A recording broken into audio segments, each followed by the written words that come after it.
Bismillahirrahmanirrahim. Assalamualaikum warahmatullahi wabarakatuh. Waalaikumsalam warahmatullahi Waalaikumsalam wabarakatuh. warahmatullahi wabarakatuh. Waalaikumsalam warahmatullahi wabarakatuh. Oke, Alhamdulillah kita bisa berkumpul lagi hari ini di acara ngajol online ya. Eh, kita masih bisa diberi kesehatan untuk berkumpul dan juga belajar tentunya di bulan yang penuh berkah ini. Semoga juga nanti setelah apa yang sudah kita dapatkan hari ini bisa bermanfaat untuk ke depannya. Tema untuk ngajol hari ini adalah eh, mari berinvestasi syariah. Mungkin sebagai umat Islam gitu ya, kita juga bisa melakukan investasi. Nah, kalau misalnya sekarang nih, mungkin Akang Teteh juga ada yang wah nih lagi dapat THR nih gitu ya. Uangnya mungkin nggak mau dihabiskan untuk pengeluaran yang apa namanya yang terlalu banyak gitu ya. Mungkin salah satunya bisa THR-nya ini diinvestasikan gitu. Nah, lalu apa sih eh, investasi secara Islami itu seperti apa? Lalu eh, pilihan apa saja mungkin ya kalau misalnya kita mau berinvestasi, pilihan investasinya seperti apa? Setelah itu mungkin juga bagaimana kita bisa melakukan investasi secara Islami dan menurut apa namanya menurut syariah Islam. Nah, untuk kali ini akan ada teman saya dari angkatan 97, Kang Irfan Saukibek, yang akan menyampaikan materi mengenai bagaimana itu investasi syariah. Mungkin sebelumnya saya akan menyampaikan dulu sedikit CV ya tentang Kang Kibek. Nah, Kang Kibek nih sama dengan saya di semansanya dulu angkatan 97 ya. Saya barengan nih dari SMP nih, SMP dan SMA. Dan pendidikannya S1 Agribisnis IPB, lalu S2-nya di Ekonomi Islam International Islamic University Islamabad, dan S3-nya di International Islamic University Malaysia. Malah lintas Dan banget. untuk pekerjaan saat ini adalah Dekan Fakultas Ekonomi dan Manajemen FEB lagi ya, FEM. Sorry ini kebalik sama U ini. FEM IPB University, lalu Komisaris Independen Prudensial Syariah Indonesia, Ketua Dewan Pengawas Syariah BPRS Botani Bina Rahma IPB, dan masih banyak lagi kesibukan lainnya ya. Dan ada beberapa penghargaan juga nih yang sudah diraih oleh Kaki Bek, diantaranya dari Bank Indonesia Award tahun 2021 sebagai tokoh penggiat ekonomi sosial syariah terbaik, lalu Anugerah Kemandirian 2020 kategori tokoh pendukung kebangkitan Ziswaf dan Lasnas Yatim Mandiri, eh, dan masih banyak lagi ya, masih banyak lagi penghargaan lalu pengalaman organisasinya. Mungkin untuk mempersingkat waktu, kita eh, langsung saja sebelum dimulai mungkin ya kita akan ada video dulu ya, video pembuka acara. Setelah itu kan ada narasi karena acara ini juga tidak bisa terselenggara mungkin dengan dari dukungan sponsor-sponsor. Silahkan mungkin Indah untuk sponsornya.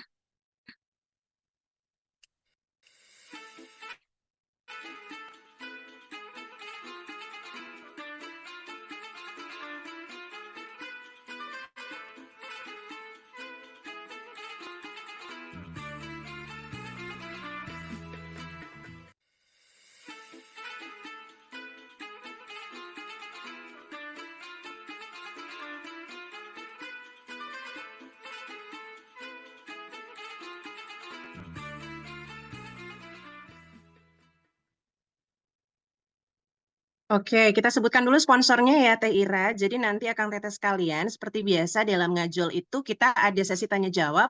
Dan nanti dalam sesi tanya jawab ini dimohonkan Akang Teteh sekalian untuk bisa berpartisipasi aktif karena ada giveaway yang cukup menarik nih untuk hari ini, persembahan dari Madania 1 buah kalender. Kemudian dari IKAS Mansa ada 2 tiket yang akan diberikan dari Jungle ya untuk 1 orang pemenang. Kemudian ada Riviera untuk diberikan kepada 3 orang pemenang, di mana masing-masing akan mendapatkan 4 buah voucher. Kemudian ada Arasari juga nanti akan diberikan kepada 2 orang pemenang. Lalu ada juga Hijabi Clothing. Nah, ini adalah usaha alumni. Jadi memang kita berusaha untuk memperkenalkan usaha-usaha alumni dari dari Semansa maksudnya. Jadi Hijabi Clothing ini merupakan mengirimkan produk ya dari Tangerang Selatan di Pondok Aren dengan range produk keperluan muslim dan muslimah yang beragam, mulai dari kosmetik, herbal, baju, peralatan sholat hingga sepatu. Dan nanti teman-teman atau Akang Teteh sekalian bisa merayakan Hari Idul Fitri nanti dengan berbagi produk terbaik dari Hijabi Clothing untuk keluarga tercinta. Kemudian ada juga Kaisai, di mana Kaisai ini adalah brand lokal yang menyediakan jasa pembuatan gift set perusahaan dan personal dengan perpaduan produk bahan natural seperti bambu dan kayu dan produk-produk fungsional yang modern, minimalis dengan desain yang premium. Kurang lebih seperti itu Akang Teteh sekalian, jadi giveaway-nya sangat menarik untuk Akang Teteh sekalian yang sudah hadir di hari ini dan nanti bisa berpartisipasi aktif. Dikembalikan kepada Teh Ira. Terima kasih Indah. Nah, nanti setelah Silakan Teh Ira. materi mungkin ya, nanti setelah materi bisa dilanjutkan dengan tanya jawab ya kalau Akang Teteh ada pertanyaan. Nah, Kang Kibek, bagaimana Kang Kibek? Silakan Ya, siap. bisa dilanjutkan saja dengan materinya. Baik, kasih banyak ya. Bismillahirrahmanirrahim. Assalamualaikum warahmatullahi wabarakatuh. Waalaikumsalam warahmatullahi wabarakatuh. Alhamdulillahilladzi arsala rasulahu bil huda wa dinil haq liyuzhirahu 'ala dini kullihi wa kafa billahi syahida. Asyhadu an la ilaha illallah wahdahu la syarikalah wa asyhadu anna Muhammadan abduhu wa rasuluhu la nabiyya ba'dah ma ba'd. Yang saya hormati Ketua Umum IKAS Mansa, Kang Erwin ya. Yang saya hormati teman-teman semua, semua angkatan, Akang Teteh. Tadi ada yang angkatan 72 malah ya.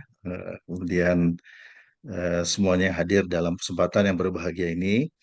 Sesuai dengan tema, jadi saya akan sedikit sharing mengenai konsep investasi syariah, begitu ya. Kalau boleh saya dikasih ini untuk share screen ya.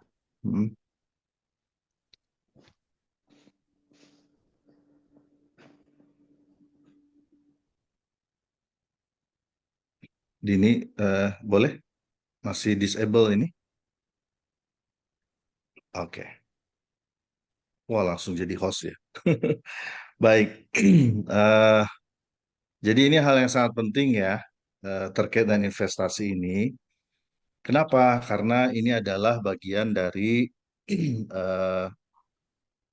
salah satu upaya kita untuk bisa meraih pendapatan yang halal dan berkah.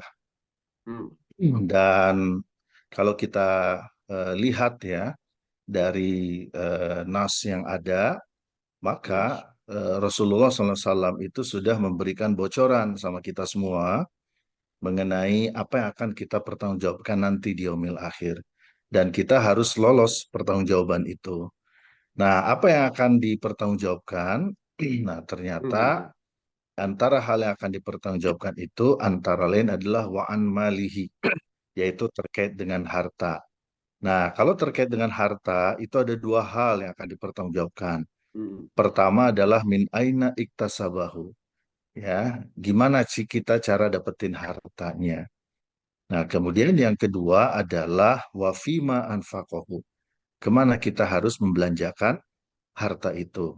Nah, jadi dari 2 sisi inilah kita harus mempertanggungjawabkan. Nah, karena itulah dalam konteks kita min aina iktasabahu, gimana cara kita mendapatkan harta, maka ya yang yang harus kita lakukan antara lain kita harus ngerti Ya, apa prinsip-prinsip yang terkait dengan cara mendapatkan harta, di mana salah satu cara mendapatkan harta itu adalah dengan cara investasi. Nah, jadi karena itu ini yang sangat penting.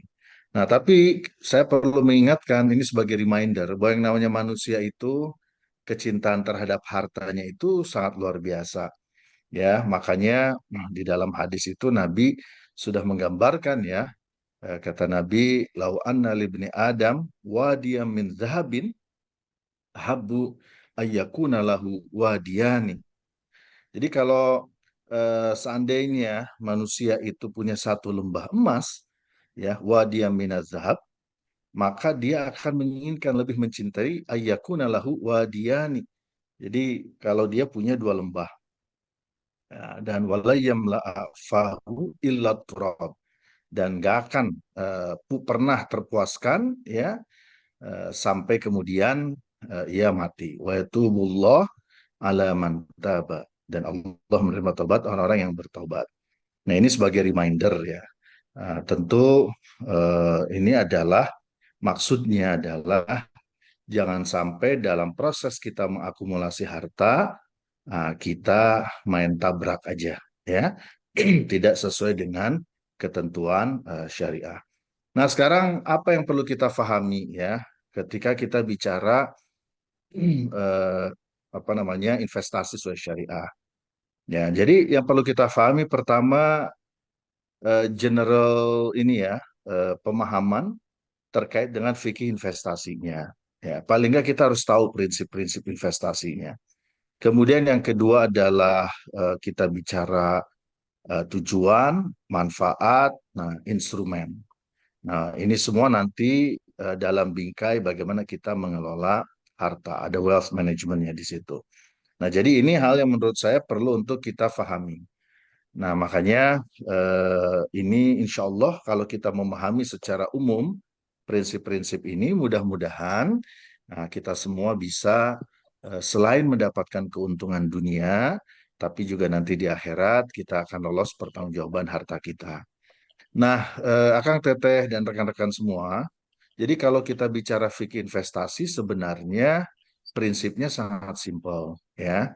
Kalau terkait dengan ibadah ya, maka kita harus perhatikan apa yang diperintahkan. Ya, kalau nggak ada hal yang diperintahkan, nah kita mengada-ngadakan, nah itu yang sering disebut dengan bid'ah gitu. Tapi nggak boleh juga ya gampang membid'ahkan. Nah, jadi selama tidak ada keterangan atau dalil ya yang memerintahkan, karena hukum asalnya adalah haram. Tapi kalau muamalah ya, muamalah itu karena ini mengatur hubungan antar sesama manusia ya, maka prinsipnya itu adalah segala sesuatunya boleh ya. Jadi kalau ibadah itu segala sesuatunya haram kecuali ada dalil yang memerintahkan, maka kalau terkait dengan muamalah, ya kaitan dengan ekonomi, bisnis, keuangan, segala sesuatunya boleh, ya, kecuali ada dalil yang mengharamkannya. Jadi kalau dalam muamalah itu kaidahnya berbunyi, ya al aslu fil muamalah al ibaha illa madalla dalilu ala tahrimiha. Nah, jadi karena itulah yang kita perlu perhatikan adalah apa yang dilarang. Dan ternyata yang dilarang juga enggak banyak ya. Jadi kalau misalnya kita kita perah ya, yang dilarang itu ternyata cuman 5 hal saja ya. Tentu kalau mendalaminya harus belajar ekonomi syariah secara detail. Tapi secara umum 5 hal ini. Pertama riba ya. Nah, riba itu kalau dalam bahasa dunia keuangan yaitu yang disebut dengan bunga ya. Kalau di Malaysia itu adalah faedah ya. Jadi kalau bank syariah di Malaysia itu adalah bank tanpa faedah. Jadi nggak ada manfaat gitu ya. Nah, jadi seperti itu. Ini yang kita harus hindari. Yang kedua adalah maisir ya. Maisir itu adalah excessive speculation yang bahasa lainnya adalah gambling gitu ya. Nah, maisir ini terutama sering dipraktekkan di capital market ya. Nah, kemudian yang ketiga yang dilarang itu adalah gharar. Gharar itu artinya adalah ketidakpastian. Tapi tidak semua ketidakpastian haram ya. Makanya di situ ada istilah gharar fahish atau gharar kabir, gharar yang dilarang, gharar yang merusak, gharar besar. Ada yang disebut dengan gharar qalil ya. Gharar yang sedikit saja gitu. Nah, yang gharar qalil ini masih tolerable ya, masih diperbolehkan. Contohnya gini, siapa yang bisa menjamin seorang pedagang ketika dia berangkat dari rumahnya menuju pasar, ya, kemudian dia selamat? Kan belum tentu, ya. Beberapa waktu lalu di awal Ramadan, staf kami, ya, di Fakultas Ekonomi dan Manajemen itu ada yang wafat karena kecelakaan. Ya, padahal sehari sebelumnya kita masih bisa diskusi gitu ya, masih ngobrol, ya yang bersangkutan masih melaksanakan tugas gitu ya. Nah, tapi ternyata apa namanya? Ternyata dia tidak ya memang takdirnya. Artinya apa? Artinya ketidakpastian itu akan selalu ada. Nah, tetapi ketidakpastian yang seperti itu adalah sesuatu yang masih diperbolehkan, nggak ada masalah ya. Nah, yang paling merusak itu adalah gharar pada akad, ya. Jadi yang disebut gharar fahish yang paling merusak itu adalah gharar pada akad. Terutama akadnya adalah akad komersial, akad bisnis, gitu ya. Jadi kalau mau akad bisnis harus jelas. Kalau mau jual beli barangnya harus jelas, clear gitu ya. Deskripsi produknya harus clear. Nah, begitu. Nah, kemudian yang berikutnya adalah haram. Yang haram baik zatnya maupun haram dari sisi prosesnya. Haram zatnya misalnya menjual minuman keras, nah itu nggak boleh. Kecuali es batu ya. Nah, kan pernah saya ditanya ada pemilik warung retail modern gitu ya. Dia bilang, kan saya nggak mengkonsumsi. Ya, sementara di warung retail yang dia punya itu menjual minuman keras. Ya sama saja gitu ya. Itu tidak boleh walaupun tidak mengkonsumsi karena dia memperjualbelikan sesuatu yang memang diharamkan. Nah, kemudian Kang Kibek, haram punten. ya. Ini karena waktunya, ini link Zoom-nya ada kesalahan teknis. Jadi dalam 1 menit kita akan berakhir. Nanti ada dikasih link lagi di grup untuk ini ya, untuk bisa bergabung kembali. Nah, ini sebentar lagi Oh waktunya gitu. habis nih. Ini bukan apa Zoom yang lisensi. Jadi kita sepertinya harus ganti link. Maaf ya, Akang Teteh juga. Gak apa-apa. Mau ini nggak? Mau pakai link saya yang license? Kita Sudah sebenarnya ada sih disiapkan, Kang, Edwin? cuman miskom aja ternyata kemarin. Punten. Gitu. Oke, Sebentar oke. ya. Kalau gitu kita end sekarang aja. Nah, jadi oke kita lanjut. Nah, jadi itu yang keempat ya, haram zatnya maupun prosesnya, caranya. Jadi korupsi, nah itu contoh ya. Dan kita harus takut loh dengan proses ini ya, karena kata Nabi, kullu lahmin nabata min haram fannaru aula minhu. Setiap daging yang tumbuh dari yang haram, maka neraka lebih baik baginya gitu. Kenapa? Karena sensitivitas terhadap kemaksiatan, kemungkaran, dia akan berkurang ya dengan sebab dia terbiasa melakukan proses yang haram. Dan yang terakhir adalah batil dan zolim. Jadi apapun eh, bentuk transaksi ya yang sifatnya batil dan zolim, unequal treatment, kemudian eh, satu pihak mempressure pihak yang lain, nah itu semua adalah sesuatu yang dilarang. Jadi sebenarnya kalau 5 hal ini bisa kita hindari, maka pada dasarnya itu adalah sesuatu yang boleh gitu. Jadi nggak ada masalah. Nah, karena itulah penting untuk kita memahami kelima hal yang dilarang ini.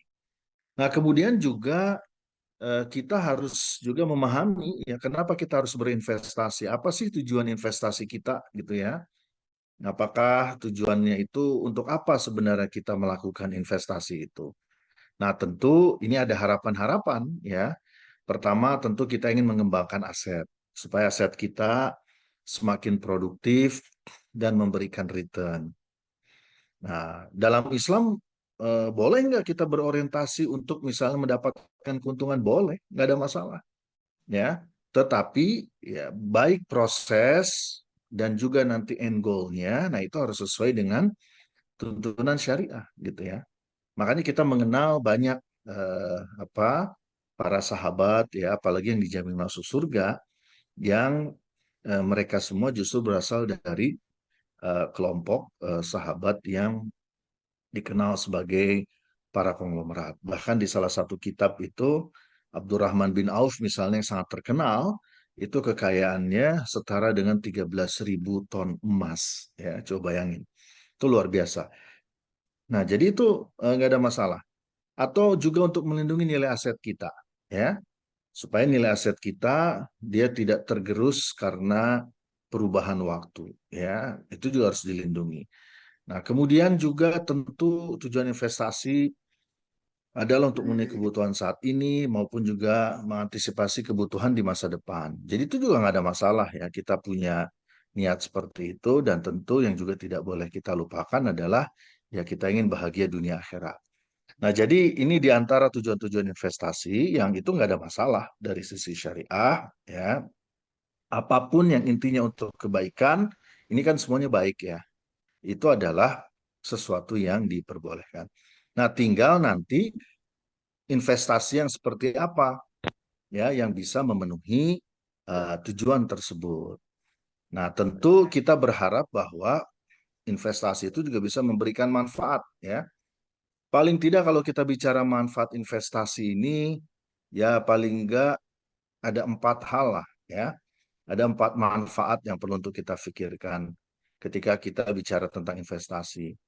Pertama tentu manfaat secara personal ya. Kemudian yang kedua manfaat bagi keluarga kita ya, karena kita akan diperintahkan ya untuk menjaga keluarga kita kan, ku anfusakum wa ahlikum naro. Nah, tentu salah satu cara menjaga itu adalah dengan cara kita memberikan ya sesuatu untuk keluarga, sesuatu hal yang produktif untuk keluarga, tapi dengan cara-cara yang halal. Kemudian juga kalau dalam perspektif syariah, setiap aktivitas komersial itu harus selalu punya sisi sosial dan lingkungan. Itu sudah otomatis melekat. Jadi yang namanya investasi syariah, ya, yang sesuai dengan syariah itu dia melekat sifat atau karakteristik sosial di dalamnya. Paling tidak itu diwujudkan nantinya adalah dalam bentuk penunaian ya ibadah ziswaf.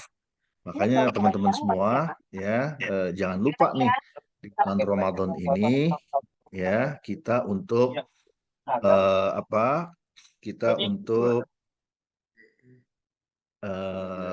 menunaikan kewajiban zakat kita ya. Ya, kita sempurnakan ibadah saum kita dengan zakat fitrah kita dan juga zakat mal. Nah, zakat mal ini macam-macam ya. Termasuk zakat penghasilan profesi, zakat hasil investasi. Nah, itu semua adalah di antara komponen yang harus kita keluarkan zakatnya. Nah, jadi hal itu pasti melekat. Jadi sisi sosial itu akan selalu melekat pada aktivitas komersial dalam perspektif syariah. Nah, kemudian yang berikutnya adalah dari sisi keberlanjutan untuk generasi berikutnya. Nah, itu juga harus ada intergenerational benefit ya.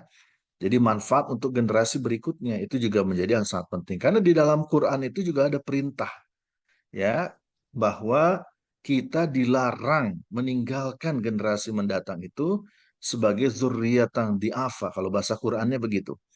Ya, zurriyatan di'afa. Jadi generasi mendatang yang lemah.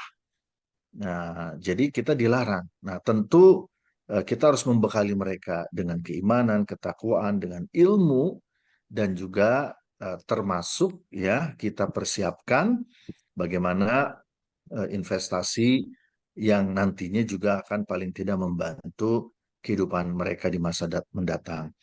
Nah, jadi ini di antara manfaat investasi ya. Dan instrumen investasi itu bisa di sektor real, bisa di sektor keuangan, dan juga bisa di sektor sosial. Karena sekarang juga berkembang instrumen-instrumen ya di sektor sosial yang ini ujungnya juga bisa memberikan return. Contohnya apa? Contohnya adalah wakaf ya. Nah, jadi kita bisa berinvestasi di mana penerima manfaat wakaf ya, yang nantinya wakaf ini diinvestasikan oleh para nazir itu bisa ya untuk keluarga, wakaf khairi namanya, bisa juga untuk kepentingan umum ya, maaf, wakaf keluarga itu wakaf ahli. Nah, untuk kepentingan umum namanya wakaf khairi ya, atau kombinasi di antara keduanya itu namanya wakaf mustarok.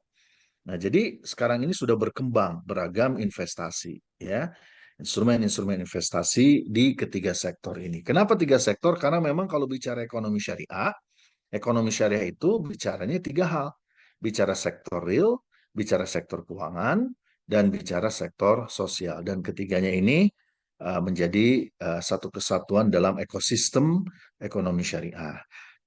Nah, sekarang yang perlu juga kita perhatikan adalah ya, kita harus mewaspadai berbagai macam bentuk tawaran investasi yang seolah-olah seolah-olah menguntungkan, tapi sebenarnya dia menjerumuskan ya. Makanya di sini kita perlu mewaspadai berkembangnya atau jangan sampai kita terperangkap dalam investasi bodong. Nah, jadi apa yang harus kita perhatikan? Paling nggak ada 4 hal ya. Pertama, kita perhatikan dulu aspek legalnya. Selalu perhatikan itu ya. Nah, misalnya ada tawaran untuk ikut MLM misalnya begitu ya. Maka cek dulu ya dari sisi legalnya seperti apa ya. Cek apakah dia misalnya sudah mendapatkan SIUP-L, surat izin usaha penjualan langsung. Cek juga apakah dia dapat rekomendasi APLI, Asosiasi Penjualan Langsung Indonesia.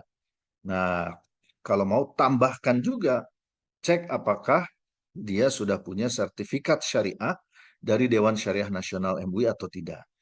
Kalau tidak ada, maka tinggalkan. Ya, karena itu berpotensi bodong. Ya. Nah, apalagi dulu pernah rame kan investasi emas, MLM emas ya, yang ternyata dibawa kabur oleh pemiliknya. Karena ternyata tiga hal ini tidak terpenuhi. Ya. Nah, kemudian yang berikutnya kita harus kenali skema bisnis dan produk utamanya. Ya, kenali skemanya seperti apa, kemudian main produknya seperti apa. Ya, ada tawaran, ayo investasi emas. Ternyata emasnya tidak real, ya, tapi harga emasnya yang jadi referensi.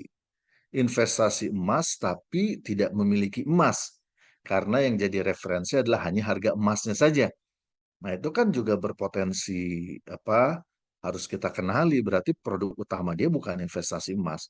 Nah, jadi kenali ini ya supaya kita betul-betul yakin ya dengan investasi yang dilakukan. Kemudian yang berikutnya harus diperhatikan apa? Yaitu adalah return yang ditawarkan. Ini logis atau enggak? Returnnya ini logis atau enggak? Masuk akal atau enggak? Ya, kalau belum apa-apa, ini saya terus terang. Instagram saya itu banyak sekali DM yang nawarin investasi, ngajak ketemu, ya, ngajak ketemu nawarin. Kemarin saya punya klien, dia investasi 1 juta, ya dalam 2 minggu sudah jadi 4 juta gitu, ya. Saya kira ini orang dikiranya kita gampang terperangkap gitu ya. Nah, jadi itu harus kita lihat returnnya logis enggak. Ya, bisnis seperti apa yang bisa menghasilkan return setiap bulannya misalnya sampai 300%. Masuk akal atau enggak. Jadi jangan mudah ya terperangkap dengan tawaran return. Nah, kemudian yang berikutnya adalah kita harus identifikasi resiko. Ya, resiko-resiko yang dimunculkan dari bisnis tersebut. Nah, makanya ini yang harus coba kita kenali. Nah, kenapa ini penting? Karena ternyata kerugian akibat investasi bodong di Indonesia itu sangat luar biasa. Bayangkan dalam kurun waktu 2017 sampai 2023 saja, ya, itu kerugiannya hampir 140 triliun. Ya, ini data baru dirilis sekitar 4 hari yang lalu ya, 4 atau 5 hari yang lalu ya oleh Satgas Waspada Investasi. Jadi bayangkan, artinya masih aja ada orang Indonesia yang terperangkap dengan investasi bodong ini gitu ya, dan nilainya fantastis. Makanya saya kan berpikir kenapa ya nggak berhenti-berhenti ini ya. Nah, rupanya karena memang orang kita banyak yang mudah ya terperangkap. Dan sudah banyak kejadian, tapi kita tidak pernah belajar dari kejadian-kejadian yang ada. Nah, jadi karena itulah ini yang harus kita betul-betul antisipasi ya, jangan sampai kemudian kita termasuk korban dari investasi bodong ini. Jadi ini data yang kita lihat sangat menyedihkan. Nah, karena itulah ya sebagai catatan ya investment notes. Nah, pokoknya pertama jangan mudah terpedaya tawaran return. Yang kedua, endorsement selebriti dan selebgram itu bukan jaminan ya. Karena ternyata banyak juga selebgram, selebriti yang justru dia menawarkan investasi yang fake investment. Dan yang berikutnya pastikan sisi legal dan syariah. Pokoknya ini aja ya. Ya, jadi apa namanya catatan untuk investasi kita ya. Nah, sekarang bagaimana dengan digital investment? Ya, investasi lewat di saluran-saluran digital. Nah, ini juga sudah sangat berkembang hari ini ya. Apa namanya perkembangan yang sangat luar biasa ya dari sisi kemajuan teknologi. Ya, sekarang semua praktek-praktek itu bisa kita lakukan secara digital, begitu. Nah, paling tidak ada 4 ini ya, 4 kelompok ya, jenis-jenis investasi yang perlu untuk kita kenali ya, dan ini bisa kita lakukan secara online ya, secara digital. Pertama adalah saham syariah dan online trading syariah. Yang kedua ada reksadana syariah, ada fintech syariah, dan yang terakhir yang terbaru itu ada yang disebut dengan Syariah Securities Crowdfunding atau SCF syariah ya. Nah, ini beberapa digital investment channel. Nah, sekarang kita lihat ya, ada nggak sih saham syariah? Ada ya. Apa yang disebut dengan saham syariah? Saham syariah itu ya memenuhi 2 syarat utama. Pertama, core bisnisnya sesuai dengan syariah. Yang kedua adalah dari sisi rasio keuangannya sesuai dengan prinsip saham syariah. Nah, rasio keuangan ini ada 2 hal yang perlu dilihat. Pertama adalah total utang berbasis bunganya dibandingkan total equity-nya itu tidak lebih dari 45%, maksimal 45%. Jadi kalau dia punya utang 145 lah maksimal, boleh utang bunga. Kok masih ada unsur bunganya? Iya. Kenapa? Karena hari ini itu kita belum bisa lepas penuhnya dari sistem bunga. Ya. Nah, kemudian rasio keuangan yang kedua adalah non-halal income-nya tidak boleh lebih dari 10%. Ini adalah ketentuan Indonesia. Kalau Malaysia itu berbeda. Kalau saham syariah di sana total utang bunganya itu maksimal 33%. Jadi lebih ketat sedikit ya dari kita. Nah, jadi ini saham syariah dan alhamdulillah sampai dengan periode kedua, jadi ini ada 2 periode ya, karena penerbitan daftar efek syariah itu direview setiap 6 bulan sekali di bulan Mei dan di bulan November. Jadi per November 2023 itu ada 646 saham syariah. Ya, jadi ini menunjukkan bahwa perkembangan saham syariah itu sangat luar biasa pesat ya.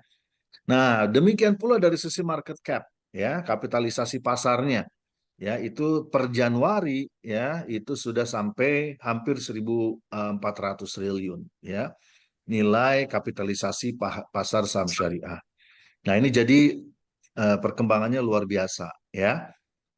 Kemudian yang terpenting kalau kita bicara bagaimana praktek di pasar saham syariah ini. Nah, ada 14 jenis ya transaksi yang dilarang.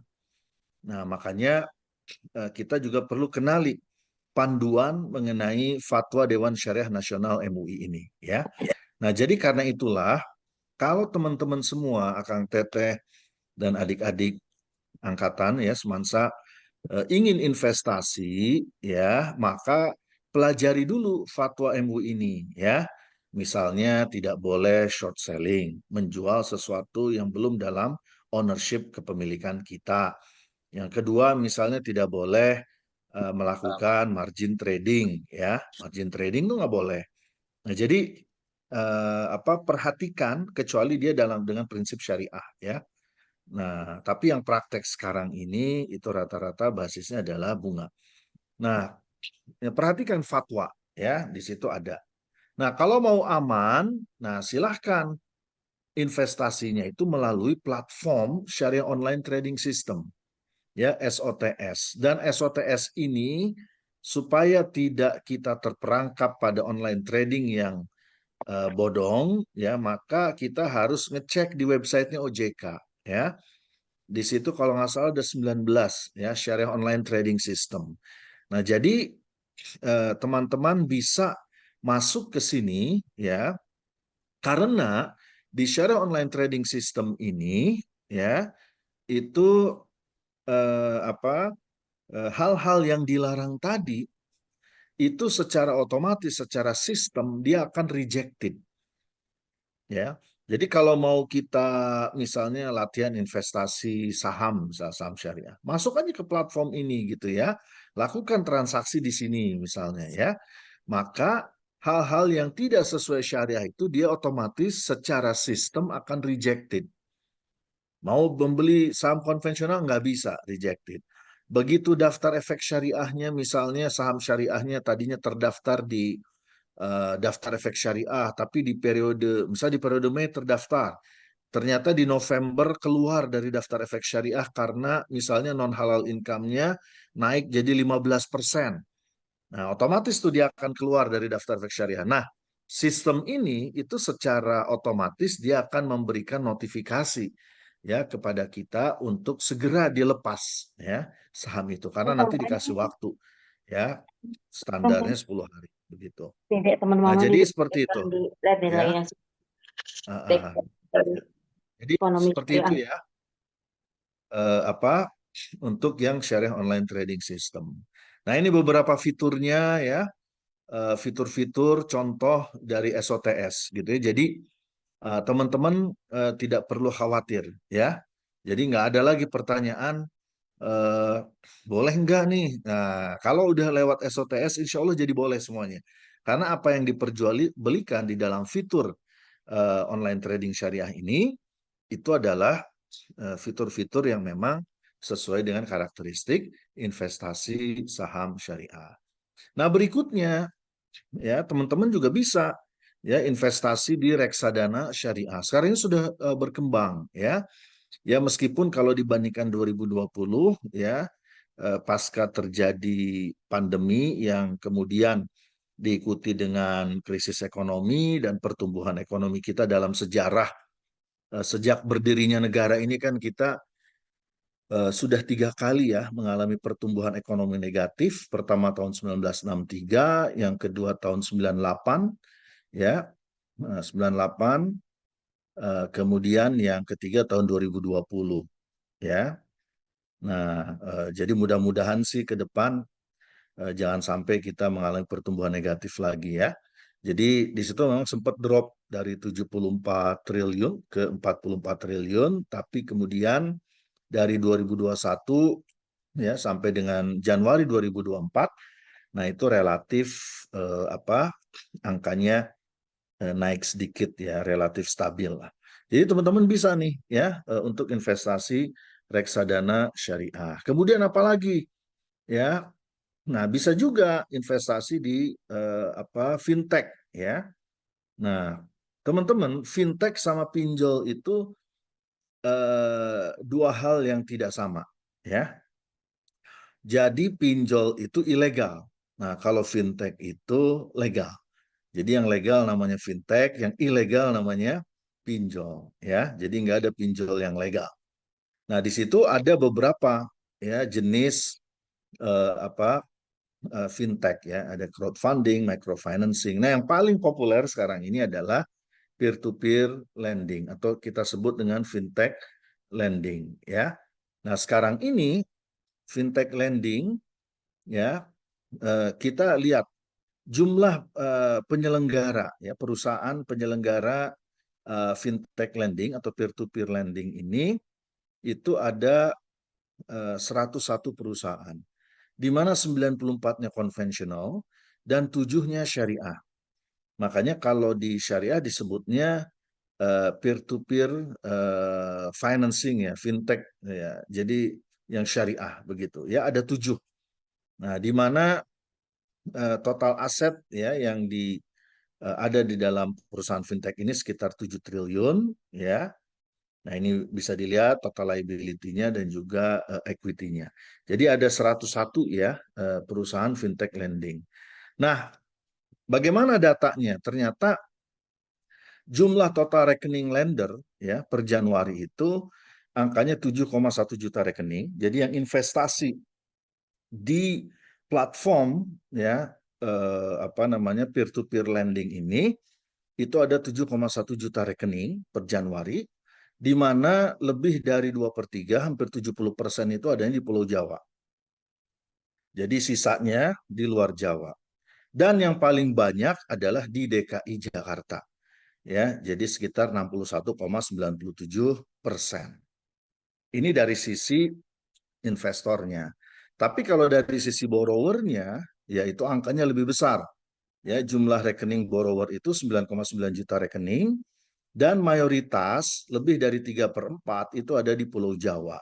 Dan di Pulau Jawanya paling banyak di Jawa Barat. Nah, jadi rupanya orang Jawa Barat seneng minjem ini kayaknya ya. Jadi paling banyak gitu ya. Nah, ini data resmi, dan total dana yang ada itu 22,30 triliun ya. Total dana yang masuk ke borrower ya, yang tadi 9,9 juta rekening itu adalah sekitar 22,07 triliun. Nah, TKB, tingkat keberhasilan bayar 90 hari ini 97,05%. Artinya yang macetnya itu adalah kurang dari 3%, ya 2,95% yang macet gitu ya. Nah, jadi ini data terkait dengan fintech lending ya per Januari 2024. Kemudian berikutnya, teman-teman juga bisa mencoba menjajal Syariah Securities Crowdfunding. Nah, saya kebetulan juga jadi ketua DPS ya di perusahaan yang full pledge SCF Syariah ya. Satu-satunya sekarang ini ya perusahaan yang 100% syariah ya. Ya, silakan dicoba tuh ya, kalau mau investasi di Syafiq misalnya, expected return-nya bisa 15-17% per tahun. Ya, expected return, karena itu tentu nanti tergantung kepada performa penyaluran pembiayaan oleh penyelenggara SCF ini. Nah, jadi SCF ini itu adalah ya mekanisme, bahasa simpelnya mekanisme pasar modal untuk UMKM ya. Karena nanti yang bisa masuk ke sini adalah perusahaan UMKM ya. Kalau perusahaan besar itu dia harus masuk ke pasar modal. Nah, biasanya kalau di pasar modal aktivitasnya kan dua ya. Perusahaan menerbitkan ya saham initial public offering yang jadi TBK, atau menerbitkan surat berharga ya, obligasi kalau konven, atau sukuk kalau syariah ya.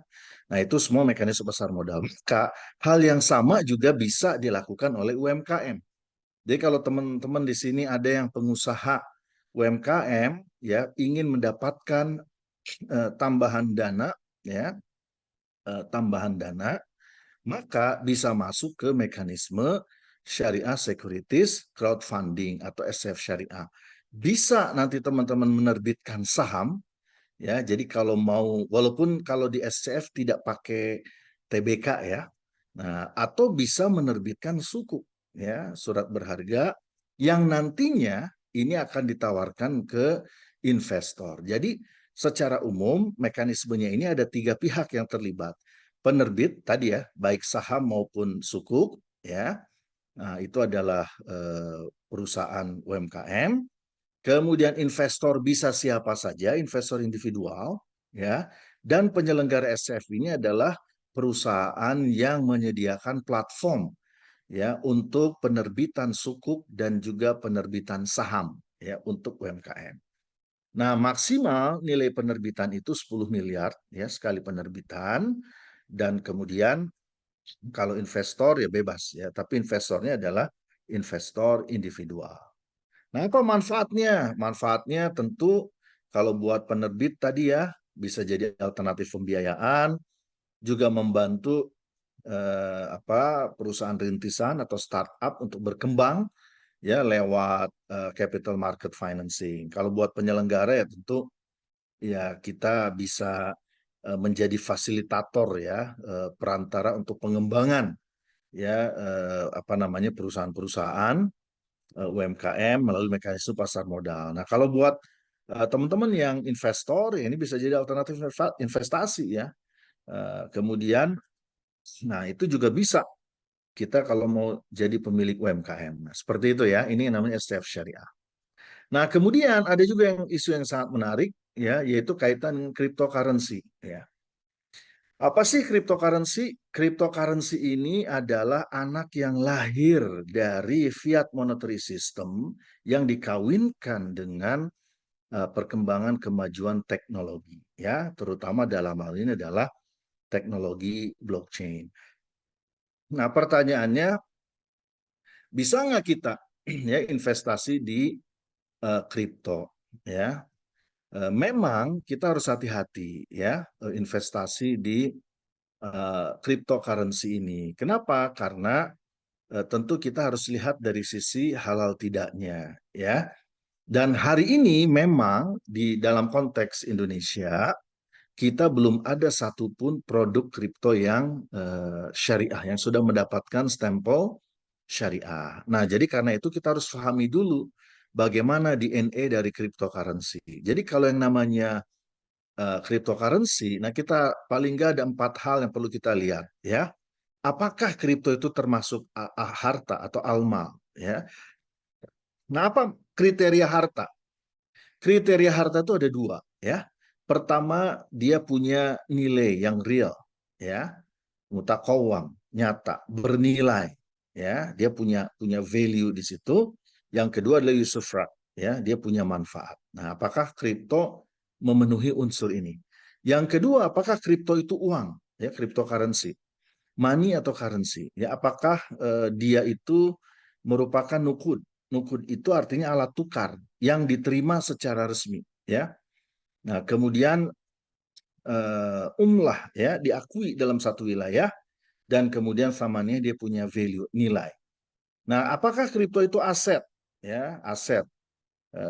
Jadi apakah fungible atau non fungible, aset tetap ain atau aset keuangan dain, dan apakah dia punya nilai intrinsik atas asetnya. Ini harus kita pahami. Nah, apakah kripto itu juga merupakan security atau surat berharga? Ya, apakah dia termasuk investment contract ya, atau ownership rights-nya seperti apa gitu.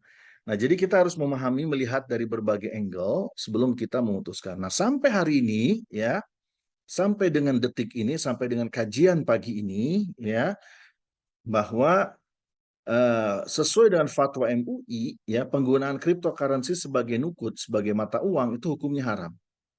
Karena mengandung unsur gharar ya, nilainya sendiri volatile, dia sangat rentan, bisa naik dalam sekejap, bisa turun dalam sekejap ya, kenaikannya bisa lebih dari 100% dalam hitungan yang sangat cepat, dan turunnya pun juga bisa lebih dari 100% ya, yang artinya yang artinya dia belum memenuhi unsur-unsur uang sebenarnya ya, dan bertentangan dengan undang-undang. Nah, kalau bertentangan dengan undang-undang, maka secara otomatis di dalam konteks syariah, maka dia statusnya menjadi haram. Kenapa? Karena di dalam Al-Quran surat Al-Maidah ayat pertama, di situ ada perintah kepada kita umat Islam itu untuk memenuhi ketentuan yang disepakati bersama. Ya, dalam surat Al-Maidah pertama kan dikatakan ya ayyuhalladzina amanu aufu bil uqud, ya. Penuhi oleh kalian kesepakatan. Nah, al-uqud dalam konteks sosial itu adalah direfleksikan dengan keberadaan undang-undang.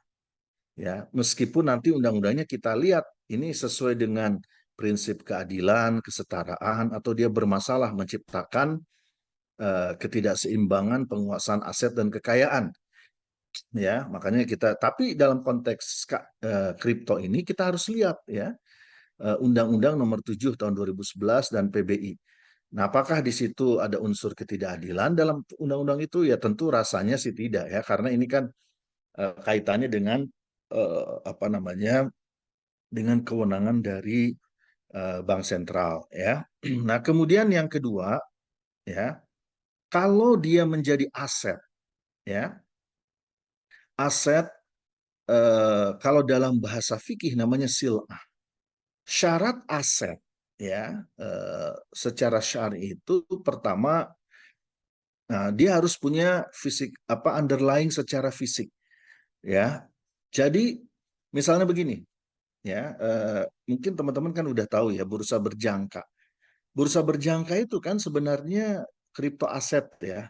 Artinya perdagangan kopi, pisang, di situ kan kopinya di mana, pisangnya di mana ya.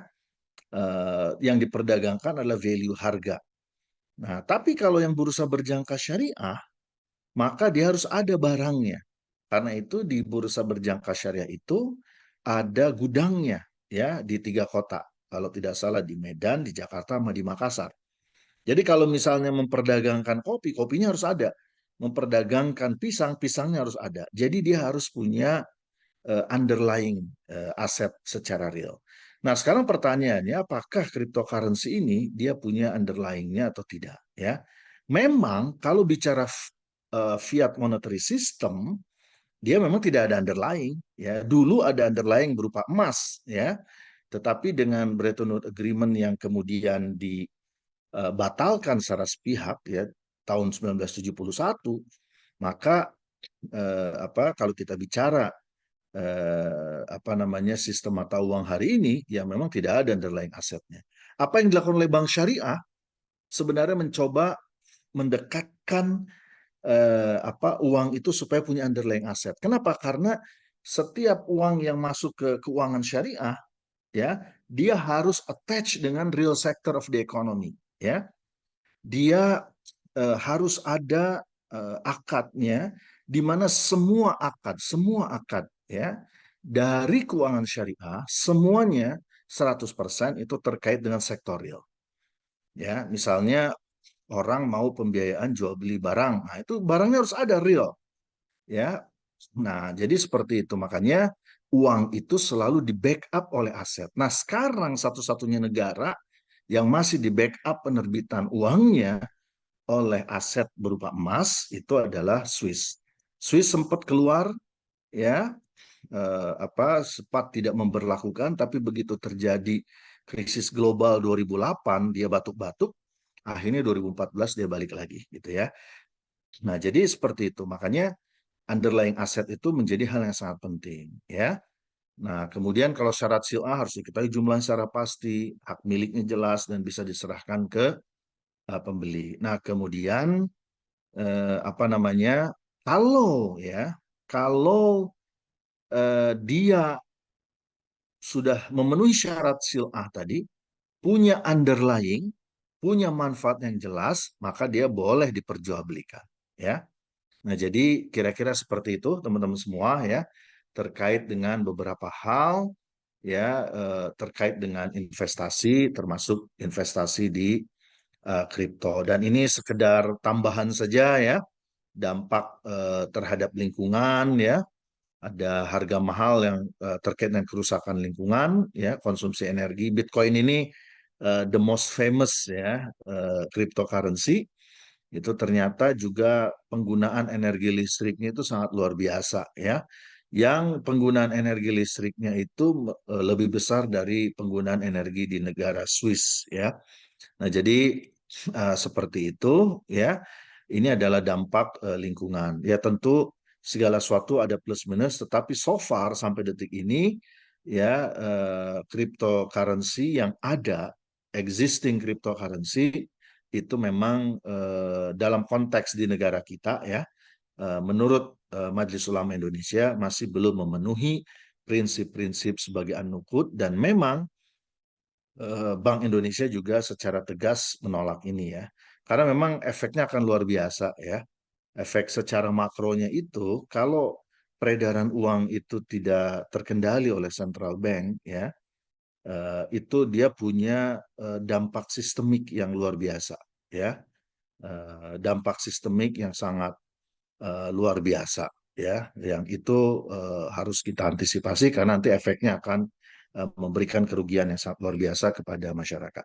Saya kira itu aja ya, apa yang bisa saya sharingkan ya pagi ini terkait dengan beragam instrumen investasi ya. Sekali lagi prinsipnya, pokoknya selama 5 hal bisa dihindari, maka pada dasarnya ya apa yang kita lakukan itu insya Allah sudah sesuai dengan syariah. Sehingga apa yang kita terima, yang kita dapatkan menjadi sesuatu yang halal. Begitu Ira ya. Saya kembalikan sama Ira. Terima kasih. Assalamualaikum warahmatullahi wabarakatuh. Waalaikumsalam warahmatullahi wabarakatuh. Terima kasih Kang Kibek atas penjelasan dan paparannya. Nah, kita akan melanjutkan dengan tanya jawab, sesi tanya jawab. Tapi sebelum sesi tanya jawab, kita mau lihat dulu video-video dari sponsor kita yang mendukung acara ini. Silahkan.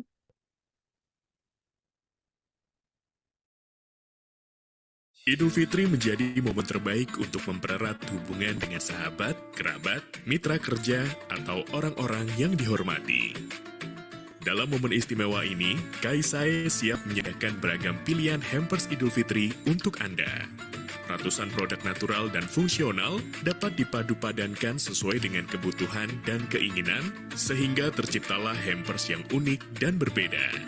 Anda juga dapat memberi sentuhan personal dengan menambahkan nama-nama penerima pada setiap produk. Dan yang terbaik dari semua itu, setiap hampers dikemas secara apik dan eksklusif. Siap untuk menjadi hadiah yang berkesan bagi orang-orang yang Anda hormati dan sayangi. Pesan sekarang sebelum pre-order berakhir. Dapatkan diskon menarik, hubungi tim kami sekarang.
Oke, itulah tadi ya video dari para sponsor kita yang sebagian besar adalah usaha milik Akang Teteh dari Semansa juga. Semoga dengan menjadi sponsor di acara ngajol ini, usahanya makin maju dan berkah ya. Nah, tapi sebelum melanjutkan sesi tanya jawab, ini kita ada giveaway dulu yang sudah langsung dapat giveaway nih, karena yang pertama untuk Teh Mirna angkatan 98 sebagai pendatang pertama yang join di Zoom ya.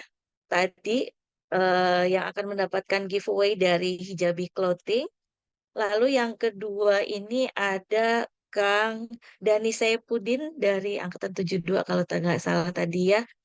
karena selama acara yang menyalakan kameranya hanya Kang Dani nih, jadi mendapatkan giveaway dari Arasari ya.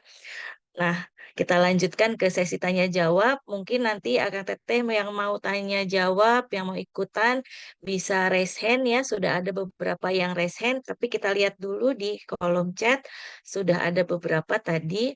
Yang pertama, oh ya, Kang Kibek nanti juga kita minta tolong untuk memilih satu penanya terbaik ya untuk mendapatkan giveaway dari Kaisai. Oke, kita pertanyaan pertama ini dari Kang Syarul Komara dari Angkatan 97. Nah, itu ada rekomendasi dong perusahaan-perusahaan untuk instrumen syariah ya. Lalu rekomendasi juga untuk platform SOTS. Yang pertanyaan berikutnya adalah eh, dulu NU mengharamkan kripto dan Bitcoin, apakah sekarang sudah ada kripto syariah dan sudah ada fatwa terbaru? Tadi mungkin sudah dijelaskan, tapi mungkin bisa dijelaskan lebih lanjut ya oleh Kak Kibek. Mungkin pertanyaan dari Kang Sarul dulu, Oke, nanti kita baik. lanjut. Ya, SCF-nya Syafiq ya, syafiq.id, silahkan dicek.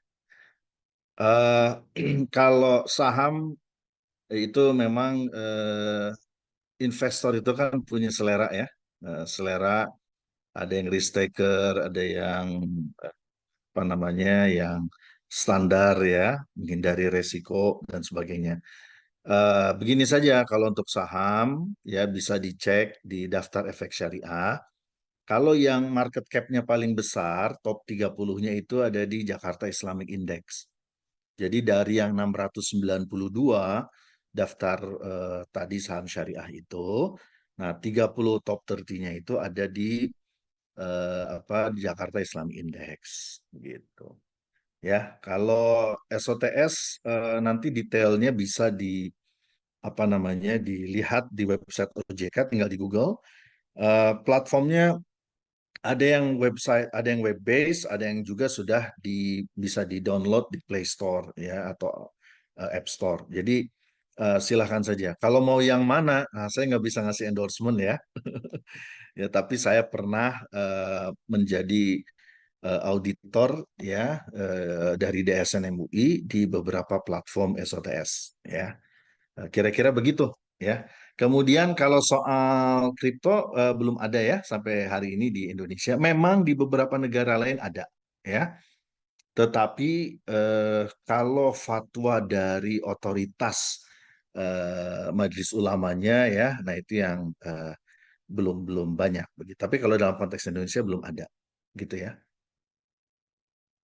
Oke, terima kasih Kang Sarul. Semoga terjawab ya. Ini mungkin saya tidak bisa melanjutkan kalau misalnya ada pertanyaan lebih lanjut gitu karena penanyanya ini banyak sekali ya pemirsa untuk yang mau bertanya. Kita lanjut yang di chat yang udah raise hand dengan Teh-nya Anggia angkatan 98. Silahkan Teh-nya.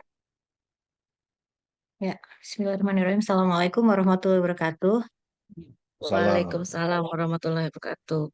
Iya, alhamdulillah ilmunya banyak banget ini. Materi pagi ini daging semua, alhamdulillah. Saya ada dua pertanyaan ini pagi hari ini. Jadi yang pertama tadi terkait dengan komoditi berjangkau tadi ya. Jadi secara praktek di Indonesia ini kan mayoritas transaksi pada perdagangan berjangka ini kan sebenarnya falas ya, to be honest ya, bukan bukan komoditi gitu yang tadi ada gudangnya gitu. Nah ini jadinya bagaimana hukumnya gitu karena apa menurut pengalaman dulu gitu ya, dulu waktu sebelum hijrah dulu itu eh, belum ada gitu yang perdagangan berjangka syariah itu belum ada gitu. Nah, apakah sekarang sudah ada atau bagaimana? Karena kan mayoritas itu falas tadi ya transaksinya gitu dan sebagian besar itu ya mereka tentunya forward ya gitu. Nah, itu satu. Terus kemudian yang kedua untuk trading saham online, apakah sudah ada yang syariah gitu untuk saham online ini? Jadi yang tidak melalui reksadana dan lain-lain gitu ya, itu apakah sudah boleh atau tidak gitu? Itu saja sih, terima kasih. Ya, langsung saya jawab aja ya. Ya, Jadi silakan. pertama sudah ada ya eh, apa apa namanya bursa berjangka yang syariah sudah ada. Tadi yang ada gudangnya tadi ya. Memang volumenya nilainya masih kecil dibandingkan dengan yang transaksi yang apa konvensional. Dan memang yang paling banyak memanfaatkan adalah bank syariah ya untuk liquidity management mereka begitu. Tapi kalau ditanya sudah ada sudah ya.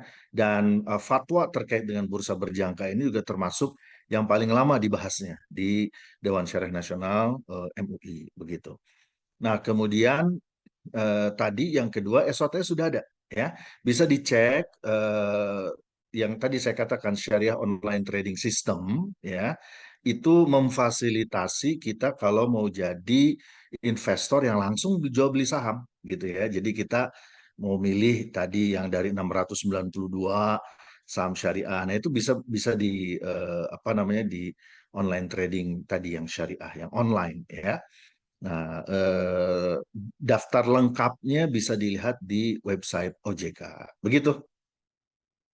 Maksud saya, Afwan, itu apakah udah pasti gitu atau kita Iya, harus udah. Karena seleksi gini, lagi udah pasti? sudah pasti sesuai syariah karena kan ini diawasi OJK ya. Kenapa makanya saya refer ke nanti ke website OJK? Karena kan harus ada izin dari OJK. Ya. Kemudian yang kedua itu sudah diaudit oleh DSN MUI dengan proses audit yang sangat ketat ya dan kita juga melakukan yang disebut dengan surveillance ya. Jadi apa istilahnya setiap mungkin berapa bulan kita cek gitu ya. Dan dalam proses kita melakukan sebelum mengeluarkan sertifikat syariah untuk penyelenggara online platform itu, ya kita kan melakukan sejumlah uji. Nah, hal-hal yang dilarang itu secara otomatis rejected. Mau short selling, rejected by system. Mau beli saham yang konven, rejected by system. Jadi otomatis, jadi dia nggak bisa. Mau margin trading, minjem uang ke perusahaan sekuritas, nggak bisa. Rejected by system. Begitu. Ya, jadi, nah kalau misalnya, dan ya kita tahu lah pengawasan OJK kan sangat ketat. Nah, makanya kita harus pastikan tadi ke yang resmi ya yang sudah mendapatkan izin dan itu bisa diakses lewat apa namanya lewat website ya, secara online. Begitu?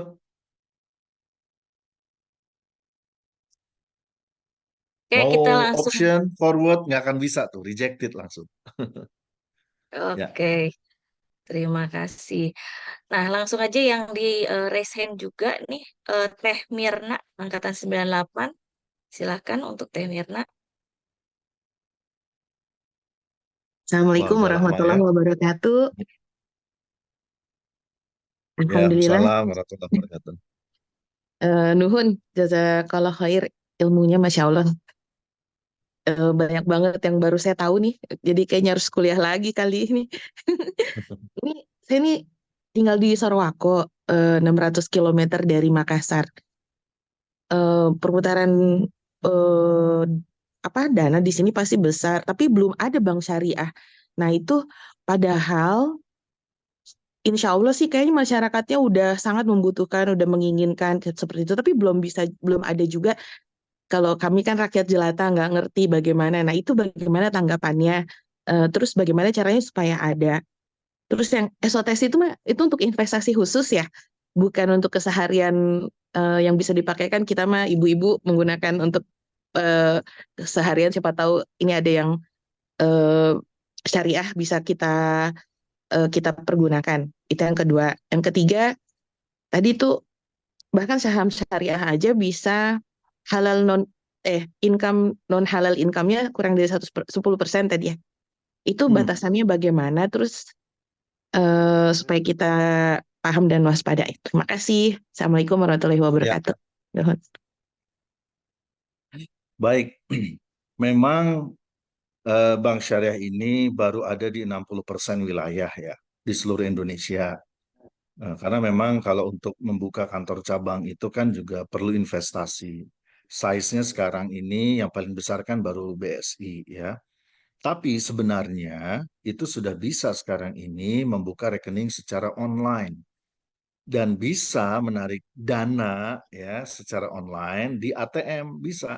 Kan udah ada sekarang ya apa namanya teknologi yang kemudian kita bisa dari mobile banking kita kalau mau ngambil uang di ATM tanpa kartu juga bisa. Sekarang sudah berkembang termasuk di bank syariah gitu. Jadi paling tidak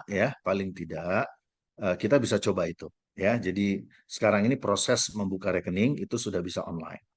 Nah, artinya memang di seluruh Indonesia kita bisa ya selama yang penting ada jaringan dan ATM-nya ya itu bisa karena beberapa kan juga masih menginduk kepada induknya kayak BSI dengan Mandiri itu kan masih bisa ya dan yang lain-lain.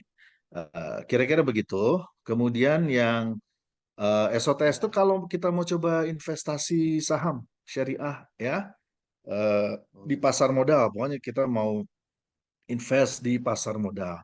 Jadi kalau emak-emak ini pengen punya saham begitu ya, nah itu bisa ke situ. Nah, terus yang ketiga apa tadi, Mirna? Saya kok lupa. Yang ketiga Kalau pertanyaannya. yang Yang batasan halal income sama Oh ya, non halal begini income. aja, kalau dari sisi kita, yang penting dia masuk di daftar efek syariah itu aja. Karena nanti urusan yang menentukannya itu OJK dengan DSN. Karena OJK kan monitor, ya, monitor financial report, monitor rasio-rasio keuangan dari perusahaan-perusahaan yang go public ini. Jadi semua dimonitor secara ketat. Dan setiap 6 bulan itu nanti ada rapat tuh antara OJK dengan DSN memutuskan daftar efek syariah gitu. Jadi kalau sudah masuk di dalam daftar efek syariah, maka otomatis dia sudah sesuai syariah. Jadi kita nggak perlu khawatir ya. Tapi kalau kita penasaran boleh ngecek di laporan keuangan. Kan bisa dilihat tuh. Ada laporan tahunannya, ada laporan triwulanannya ya. Di triwulan nanti bisa dilihat. Tapi itu menurut saya kalau bukan dosen atau mahasiswa ya udah aja kita percayakan sama OJK dengan DSN ya. Begitu ya. Nuhun, mangga. Ya. Oke, sekarang pertanyaan berikutnya dari Teh Eci, angkatan 2000. Mungkin untuk yang berikutnya saya batasi masing-masing satu pertanyaan karena masih banyak yang ingin bertanya ya. Silakan Teh Eci. Ya, Assalamualaikum warahmatullahi wabarakatuh. Eh, Malam. Mungkin ya Kang off cam.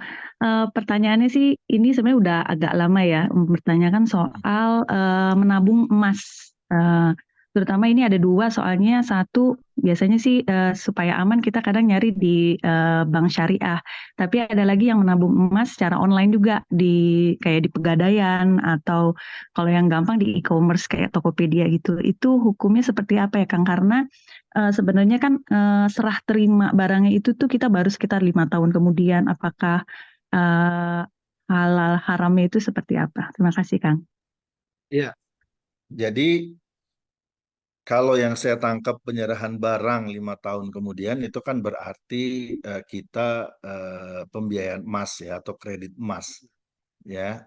Yang itu sebenarnya fatwanya sudah ada. Kalau di bank syariah namanya murabahah emas ya. Jadi jual beli dengan margin profit. Tapi mestinya sih harusnya yang namanya emasnya itu harusnya ada ya. Kalau di di syariah di BSI misalnya atau di bank-bank syariah yang lain, nah itu emasnya itu ada gitu. Jadi harus kita pastikan. Jadi jangan sampai kita nabung emas tapi emasnya nggak ada gitu ya. Emasnya itu harus ada secara real. Ya, misalnya katakan beli emas 100 gram ya. 100 gram nah itu ketika dibeli dengan murabahah, emas harus kita terima sekarang gitu ya. Sementara murabahahnya itu kan berarti jadi utang. Sama kayak kita beli mobil dengan nyicil gitu ya. Kan mobilnya kita ambil sekarang, kita pakai ya. Nah, tapi kemudian ada kewajiban yang harus kita tunaikan dalam periode waktu tertentu. Nah, jadi harusnya seperti itu. Dan saya sarankan memang harus hati-hati kita harus lihat lembaganya. Kalau Pegadaian, insya Allah kredibel. Tapi kalau yang di Tokped harus dicek dulu gitu ya. Apakah itu perusahaan yang kredibel, ya, yang punya apa istilahnya punya toko online di situ gitu ya. Jadi jangan mudah sembarangan. Wah, pokoknya asal ada jualan emas kita langsung ke situ, enggak, jangan. Karena dalam syariah itu nggak boleh kalau kita bicara jual beli ya, itu kemudian barangnya tidak ada.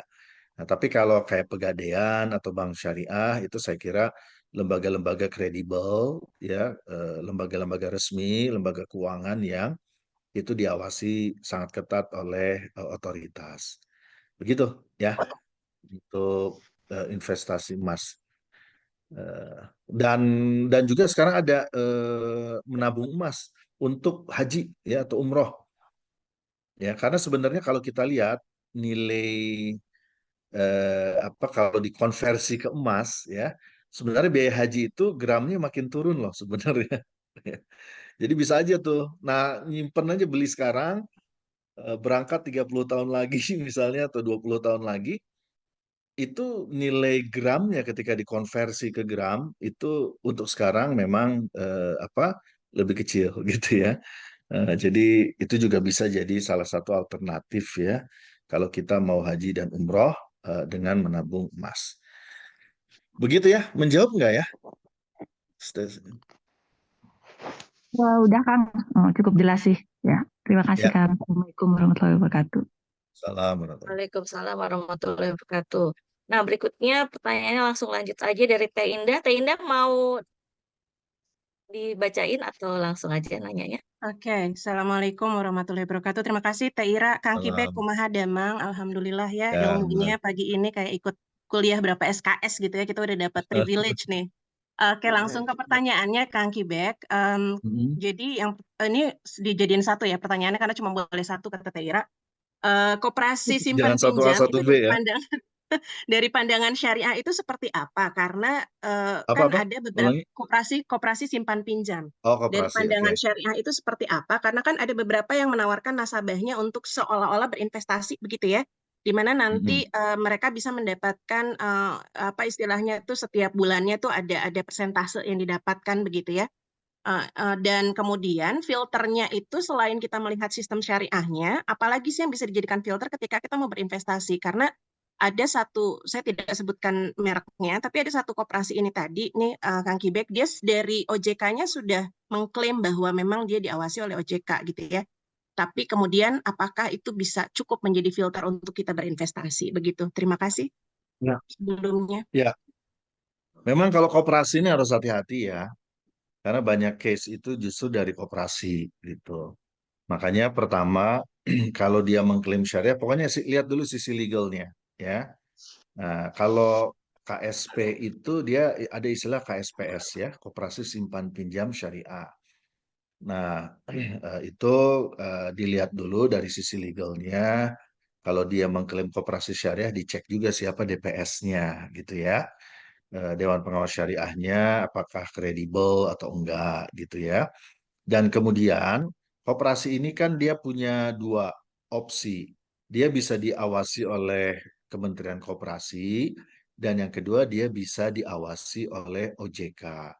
Nah, mayoritas yang ratusan ribu ini itu memilih diawasi oleh Kementerian Koperasi. Hanya beberapa belas saja yang memilih diawasi oleh OJK.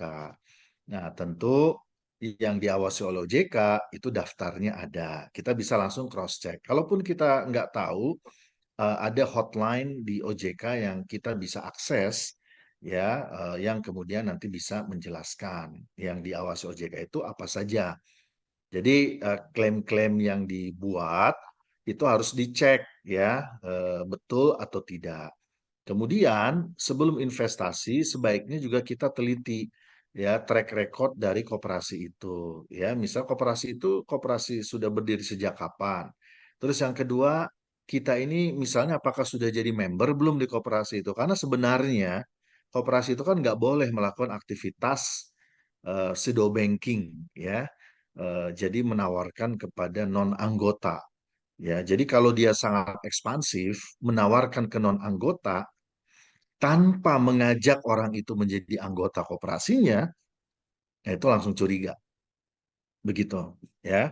Kalau misalnya yuk jadi anggota, kalau jadi anggota masih mending. Tapi kalau dia nggak nawarin jadi anggota, nah kemudian yang lain-lainnya filternya dicek aja logis enggak, kritis lah gitu ya. Kita kritis gitu. Ya kalau dia bilang investasi emas, masnya di mana gitu ya. Saya bisa nggak saya investasi, masa saya ambil, saya pegang gitu. Kan investasi emas itu esensinya kan di situ, ya. Kita kan yang investasi, bukan koperasinya, ya. Kecuali penyertaan, nanti koperasinya menginvestasikan di emas, kita harus tanya, emasnya dari mana gitu ya, dari Antam, dari mana gitu. Nah ini yang kita harus kritis gitu. Intinya sih kritis aja ya, dan kalau ada hal yang kurang ditanya. Tapi legal ini penting karena itu filter yang paling signifikan ya, di awal ya. Baru kemudian nanti selebihnya masuk ke ranah investasi. Ya, begitu. Oke, atur nuhun Kang Irfan, crystal clear, Ya. thank you. Sama-sama Indah. Ya, masih berlanjut ya kuliah berapa SKS-nya ini Ya, mungkin 1 semester sampai kayaknya subuh ya. juga nggak apa-apa. Sampai subuh lagi. Oke nih yang terakhir dari yang raise hand ya. Ada Kang Dani, silahkan Kang Dani. 1 pertanyaan. Assalamualaikum warahmatullahi wabarakatuh. Waalaikumsalam warahmatullahi wabarakatuh. Saya cuma mau tanya aja ini, ekspansi Ya. bank syariah ini, ya, Mhm. ini maksudnya apa? Karena dulu itu saya mulai berbisnis itu dari tahun 80 sampai tahun berapa itu saya nggak tahu, lupa. Itu tidak ada bank syariah, ya kan? Ya. Nah, kemudian muncul bank syariah. Nah, ekspansi apa dengan bank syariah ini terhadap bank-bank yang sudah ada? Karena waktu itu kan sampai banyak orang yang keluar dari perusahaan, saya di otomotif dulu ya, keluar dari perusahaan itu karena dianggapnya itu haram, nggak halal, riba. Nah, pertama di Bogor itu dulu yang mengadakan kreditan bank mobil itu di Bank NISP sebelum ada leasing-leasing yang lain. Nah, sekarang ini kan dealer itu kan enak, udah leasing, ya kan. Nah, masalah bunganya ini yang saya pertanyakan itu aja satu, apa ekspansi dari bank syariah dengan persaingan dengan bank-bank yang sudah legal dari pertama sebelum ada bank syariah. Tujuannya apa bank syariah dengan bisnisnya yang saya lihat ini semakin berkembang, tapi hanya perbedaan nama aja ya, bunganya dan pembagian keuntungan. Kalau dari bank biasa kan ada bunga berapa gitu kan, karena bank syariah seolah bagi keuntungan, kelebihan. Tapi bank syariah juga tetap mengambil keuntungannya juga seperti bunga juga gitu. Itu yang saya pertanyakan. Terima kasih. Ya, baik. Pertama, lahirnya bank syariah ini kan tentu aspirasi dari sebagian masyarakat yang pengen punya alternatif. Yang kemudian ini muncul di awal tahun 90, ya, di mana MUI dan ICMI yang baru berdiri tahun 90, ya, yang dipimpin Pak Habibie. Nah, itu kemudian mereka memfasilitasi yang ujungnya lahirlah Bank Syariah pertama, Bank Muamalah. Kemudian terjadi krisis 98, maka ketika semua bank besar masuk BPPN, ya, bahkan ada yang dilikuidasi, ya, pokoknya intinya jadi pesakitan yang mengakibatkan ekonomi kita tumbuh minus 13%, ya, yang kemudian ini kita kenal dengan istilah BLBI, yang bebannya juga masih ditanggung APBN sampai hari ini, ya. Itu ternyata Bank Syariah bisa bertahan. Ya, Bank Syariah itu bisa bertahan dari krisis tahun 98. Padahal Oke, ada yang bilang itu bank muamalat waktu masih kecil. Ya sama, bank kecil apalagi lebih banyak yang ditutup. Ya, lebih banyak yang dilikuidasi yang kemudian merugikan perekonomian. Ya, nah sehingga begitu bank syariah bisa bertahan dari sisi krisis. Nah, kemudian tahun 99 muncullah bank syariah yang lain, ada BSM, ya, dan banyak. Dan kemudian industrinya terus berkembang, ya. Tentu kalau yang satu bertahan, yang lain nggak bertahan, pasti ada bedanya dong, nggak mungkin sama gitu ya. Nah, sekarang apa bedanya antara bank syariah dan bank konven? Pertama tentu beda akad. Kan kita kalau mau dapat keuntungan, ada jalan yang dibolehkan, ada jalan yang tidak dibolehkan. Jadi dapat untung boleh nggak? Boleh. Ya, cuman caranya. Nah, caranya kalau mau dapat untung, apa bedanya sekarang kredit sama pembiayaan? Kredit di konvensional, pembiayaan di syariah, ya. Tentu ada bedanya. Nah, kalau pembiayaan, kalau bank syariah mau dapat untung, dia harus ikhtiar. Pertama, dia ikhtiar jadi pedagang. Makanya ada akad jual beli. Nah, dia sebagai penjual di situ, ya, kepada nasabah pembiayaan. Kalau kita jual beli, boleh nggak dapat untung? Boleh, ya. Berapa besar keuntungannya? Ya, tergantung negosiasi, tergantung permintaan, tergantung banyak faktor yang harus kita lihat, ya.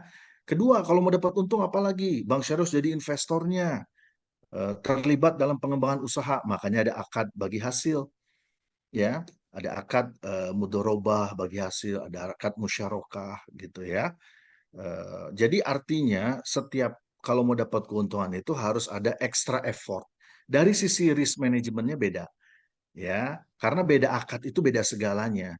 Karena kalau akad sama saja, ngapain kita notaris? Ya kan notaris kan mencatat detail itu setiap transaksi. Kita kalau bikin perjanjian sama orang lain itu harus detail. Karena nggak bisa sembarangan. Karena setiap akad, setiap kontrak dia ada konsekuensi.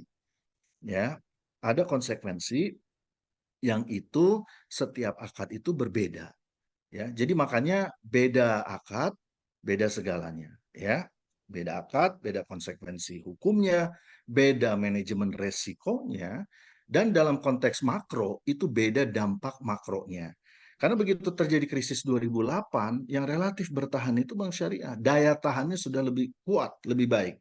Ya, dan itu sudah banyak riset. Yang riset siapa? IMF misalnya. Di dalam report mereka tahun 2010, ya, ternyata dibandingkan top 100 conventional bank dengan yang syariah secara global, ternyata daya tahannya itu lebih kuat. Kenapa? Karena bank syariah itu kan basisnya sektorial, ya.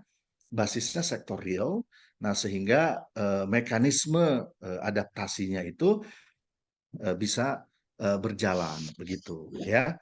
Nah, jadi seperti itu. Makanya boleh. Dan juga bank syariah kan menerima titipan dana pihak ketiga, amanah dari para penabung. Penabung juga pengen dapat untung. Nah, supaya dapat untung gimana? Ya dia tinggal pilih mau pakai akad yang mana. Nah, akad mudorobah dia dapat bagi hasil. Kalau akadnya wadiah, dia bisa dapat bonus, tapi belum tentu dapat bonus. Ya, namanya juga wadiah. Wadiah itu yang penting nyimpen aja. Ya, tapi kalau dia mau dapat bagi hasil, ya maka dia akad mudorobah. Nah, jadi secara ini memang ada perbedaan. Tapi di yang lain-lainnya ya tentu masyarakat melihat bagaimana teknologinya. Ya tentu kalau bandingannya 10 tahun yang lalu, ya sekarang itu improvementnya sangat luar biasa. Ya, contohlah cost of fund yang selama ini dianggap mahal murah, ternyata bank syariah sekarang ini paling murah, ya, ngalahin bank-bank konven dari sisi cost of fund. Jadi banyak hal yang intinya ada perbedaan-perbedaan, ya, dan sebenarnya yang kita butuhkan hari ini adalah keseimbangan sektoril dan sektor keuangan, Pak. Ya, sektoril dan sektor keuangan itu harus seimbang. Kalau salah satunya lebih kuat, itu yang lain kalah, itu terjadi efek yang kurang bagus. Kalau sektor keuangannya terlalu maju, sektor realnya ketinggalan, terjadilah inflasi. Ya, hari ini itu kita bicara inflasi itu memang sistemik. Ya, tugas central bank itu adalah mengendalikan inflasi supaya nggak terlalu memberatkan kita. tapi nilai uang akan tergerus terus dari waktu ke waktu. Kenapa? Karena nggak seimbang ya, jumlah perputaran uang di sektor keuangan 80 kali lebih besar daripada di sektor real.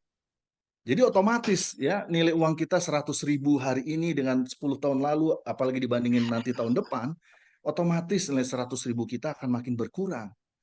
Begitu. Kenapa? Dengan sistem bunga gitu. Jadi terjadi ketidakseimbangan secara global. Kalau syariah gimana? Dia otomatis akan seimbang. Kenapa? Tadi yang saya bilang, semua akad keuangan syariah itu basisnya sektor real. Begitu. Sehingga nilai uang itu mencerminkan sektor real. Nah, gimana cara kita mengendalikan inflasi supaya bisa ditahan nilai uang stabil? Perbesarlah volume keuangan syariah. Nah, kalau kita bisa memperbesar volume keuangan syariah, insya Allah ekonomi kita kan jauh lebih stabil. Kita kan lebih maju. Nah, tentu nggak semua orang, negara lain tentu nggak akan suka lah kalau Indonesia maju dan kuat. Makanya disinilah kita edukasi, perlu terus kita lakukan. Nah, dari sisi makronya itu seperti itu. Ya, jadi makanya inilah kekuatan dari keuangan syariah sebenarnya. Gitu. Jadi kekuatan yang secara makro sebenarnya menguntungkan. Dan ketika uangnya ngalir ke sektor real, kan yang perlu juga banyak usaha-usaha yang perlu dibiayai, ya kan? Problem-problem akses pembiayaan ke UMKM segala macam itu kan salah satunya bisa kita buka dengan itu, dengan apa? Dengan pengembangan keuangan syariah. Nah, jadi seperti itu sebenarnya bedanya, ya. Jadi makanya kita perlu terus ya untuk kita apa namanya kita kembangkan ya, dan segala sesuatunya memang bertahap gitu ya, karena memang pada akhirnya mayoritas customer masyarakat itu dia lebih pragmatis melihatnya, pokoknya bisa melayani saya atau enggak, kalau saya mau transaksi default atau enggak. Jadi enggak kepikiran yang makronya. Nah, memang yang mikirin makronya biar dosen, aktivis gitu ya. Tapi kita terus perlu komunikasi dengan masyarakat gitu. Jadi bahasa kasarnya gini, ya masyarakat nggak usah nyalahin lah nilai uangnya terus tergerus gitu ya.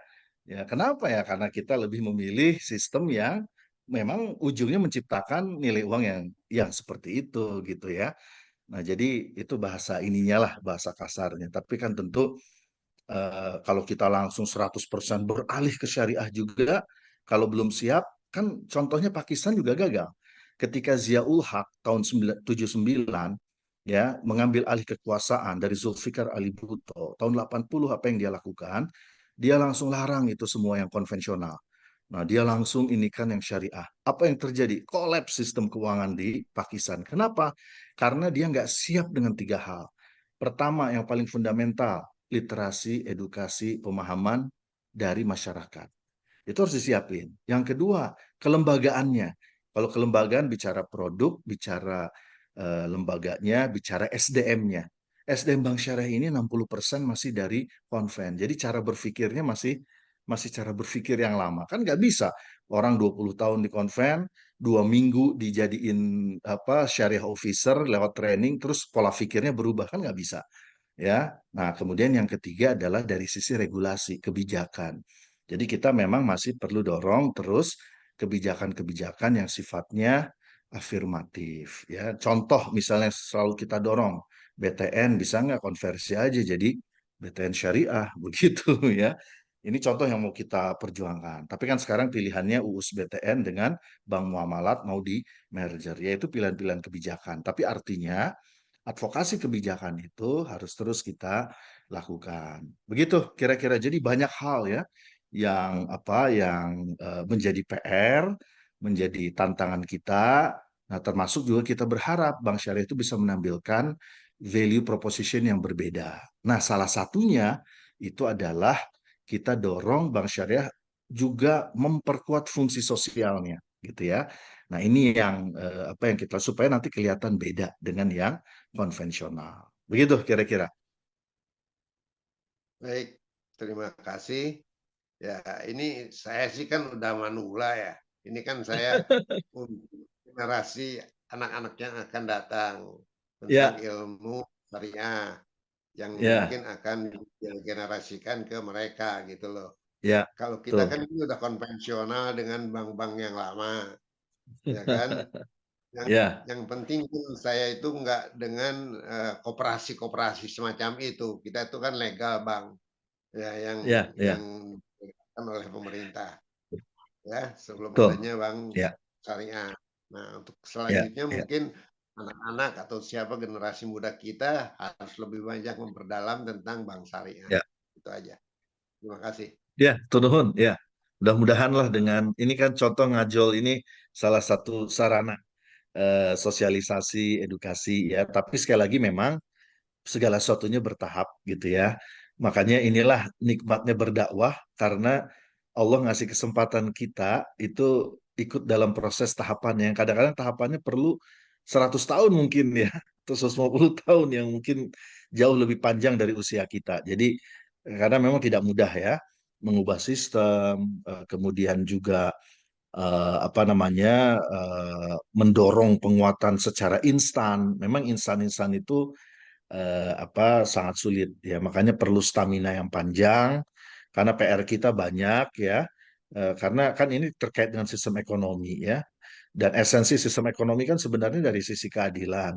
Nah, jadi memang susah juga kadang-kadang kita untuk mendorong pengembangan ekonomi syariah misalnya kalau secara sistemik ya apa keadilan dalam sistem ekonomi nggak beres misalnya begitu, akses aset dan kekayaan itu hanya dinikmati segelintir kelompok saja, itu juga menimbulkan persoalan-persoalan gitu. Nah, sehingga bagaimana kita bisa mendorong terus ya mengadvokasi supaya kebijakan lebih berpihak kepada masyarakat. Begitu kira-kira. Mudah-mudahan bisa menjawab. Terima kasih. Baik sekali ya. Gimana Ira? Oke, ini kayaknya masih ada 2 pertanyaan terakhir ya Kak Kibek ya, Ya. walaupun nggak sampai subuh lah ya, karena kapan lagi kita langsung dapat informasi dari Pak Dekan nih ya. Nah, yang pertama ini dari Kang Tony Wijaya, angkatan 2000. Pertanyaannya adalah untuk investasi dalam hal investor untuk proyek bisnis, bagaimana hukumnya yang syariah dan akadnya seperti apa supaya tidak ada unsur riba? Karena biasanya investor hanya berinvestasi dalam bentuk uang dengan perhitungan pengembalian dalam bentuk prosentase. Jadi seperti apa untuk yang proyek bisnis gitu, Kak? Ya, ya, kalau mau invest bisa aja kan. Kalau kita naruh uang, pihak lain yang melaksanakan bisnisnya, itu kalau dalam bahasa ekonomi syariah itu namanya akad mudorobah. Ya, dalam akad mudorobah itu, ya tentu kita harus bersepakat nisbah prosentasenya. Di situ ada dua pihak ya, ada pihak pemodalnya, ya sohibul mal namanya, ada pihak yang melaksanakan proyek bisnisnya. Nah, itu namanya mudorib ya. Nah, kita boleh tuh bersepakat mengenai persentase tadi bagi hasil. Ya, nisbah misalnya kalau untung ya Anda 70%, saya 30%. Durasi waktu proyeknya berapa lama? Misalnya 5 tahun, 10 tahun ya. Nah, dengan nisbah yang tadi 70-30. Nah, itu boleh dilakukan. Kalau itu bicara one on one bisnis ya. Jadi apa direct. Tapi kalau misalnya kita lewat apa perantara ya, artinya investasi di sektor keuangan tidak langsung ke sektor real ya. Nah, itu kita bisa mau pilihan investasi kan banyak ya. Dari mulai yang menghasilkan return paling tinggi sampai yang paling rendah. Ya, dari mulai yang paling rendah itu deposito yang paling gampang ya di bank sampai kepada apa namanya investasi di pasar modal. Ya, pasar modal itu returnnya lebih lebih menarik tapi resikonya juga lebih besar. Ya, jadi intinya kita silakan aja mau di saham boleh, mau di reksadana bisa, mau di SCF tadi securities crowdfunding, mau di peer-to-peer fintech lending tadi ya, peer-to-peer syariah itu juga bisa. Jadi sekarang ini opsinya terbuka lebar, termasuk kalau mau investasi di instrumen negara, surat berharga, sukuk ya, ada sukuk negara kan sekarang lagi penawaran nih sukuk retail, datengin aja Bank Syariah ya, beli sukuk retail, nah itu juga nanti dapat investasi. Begitu, jadi sekarang opsi-opsi itu makin banyak, nah itu tergantung kepada risk appetite kita Nah, selera kita ini mau kayak gimana? Ya, selera beresiko atau selera yang aman-aman aja. Nah, itu beda ininya.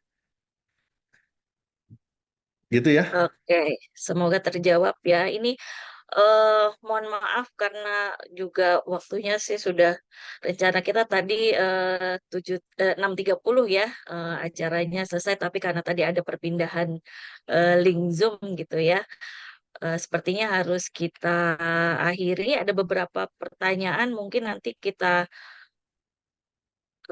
tampung atau kita buka sesi selanjutnya atau series berikutnya ya karena sangat menarik sekali.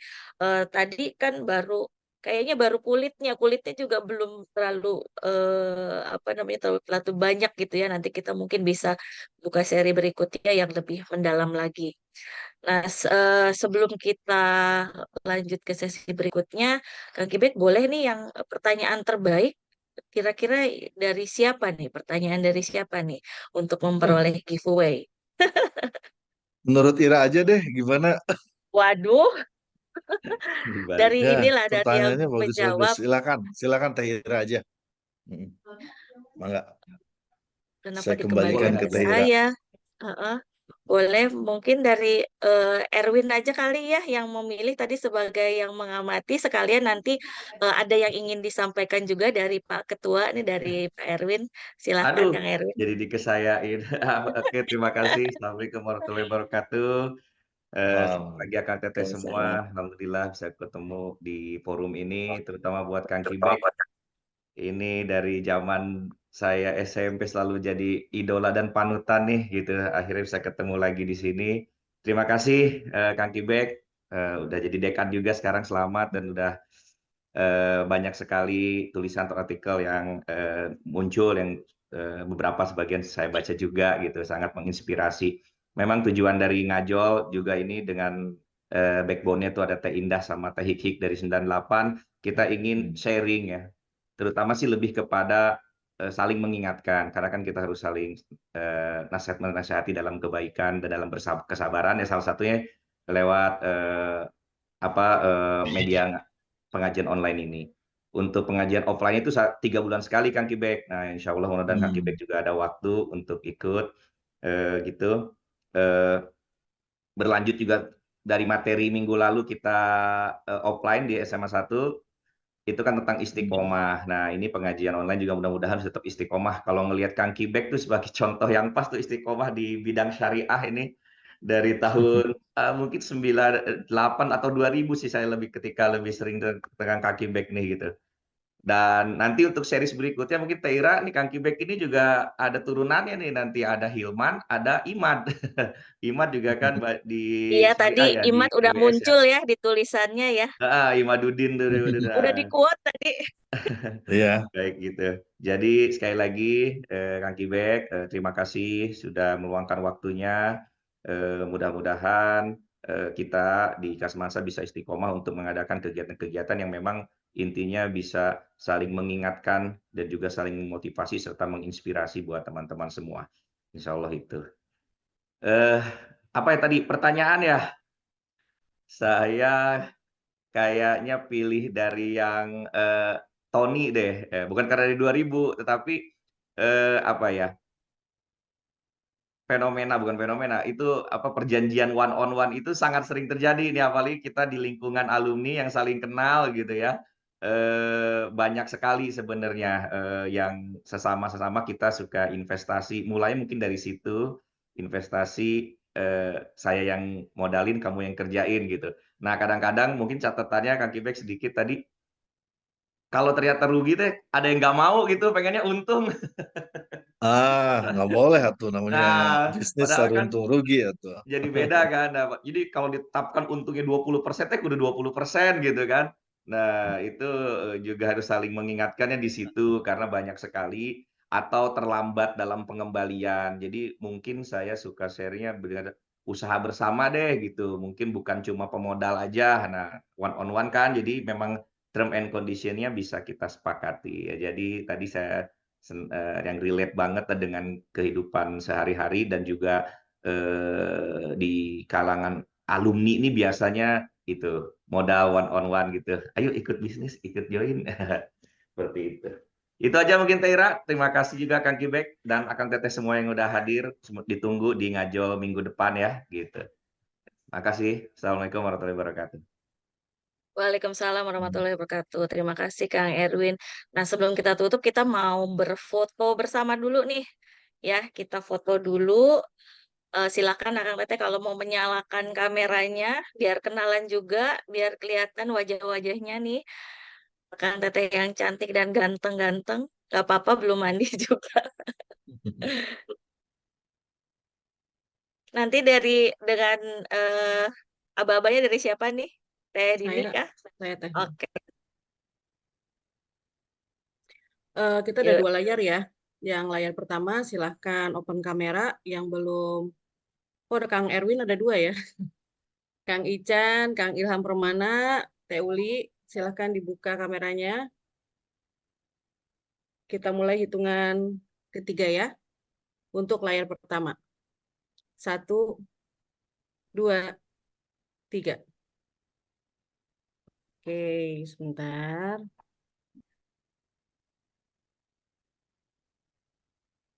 Oke, layar kedua, silahkan open kamera. Masih banyak yang close nih. Hitungan ketiga ya. 1, 2, 3.